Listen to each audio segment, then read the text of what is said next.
গত 9 মে বাংলাদেশ বিমান বাহিনীর প্রশিক্ষণ যুদ্ধবিমান ইয়াক 130 চট্টগ্রামের পতঙ্গা এলাকায় বিধ্বস্ত হয়। মারা যান বৈমানিক আসিম জাওয়াদ। বিমান বাহিনীর পক্ষ থেকে বলা হয়েছে, যান্ত্রিক ত্রুটির কারণে বিমানটি দুর্ঘটনার কবলে পড়ে।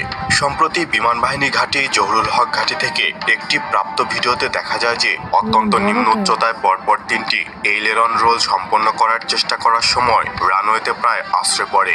এইলেরন রোল হচ্ছে একটি ক্লাসিক অ্যারোবেটিক ম্যানুভার, যাতে বিমানটি তার অনুদৈর্ঘ্য অক্ষ অথবা লঙ্গিটিউডিনাল অ্যাক্সিস বরাবর 360 ডিগ্রি ঘূর্ণায়মান হয়। অতি উচ্চ গতিতে রানওয়েতে ঘষা খাওয়ার কারণে বিমানটির ফিউজেলাজ ক্ষতিগ্রস্ত হয় এবং আগুনের সূত্রপাত ঘটে। যখন বিমানটি রানওয়েতে বাউন্স করে পুনরায় এয়ারবোর্ন হয়, ঠিক তখন কিছু অংশ বিমানটি থেকে ছিটকে পড়ে। ভিডিও ফুটেজ অনুযায়ী 2টি এলেরন রোল দেওয়ার সময় বিমানটির ভারসাম্য ঠিক থাকার পরে তৃতীয় এলেরন রোল দেওয়ার পরই বিমানটি নিচে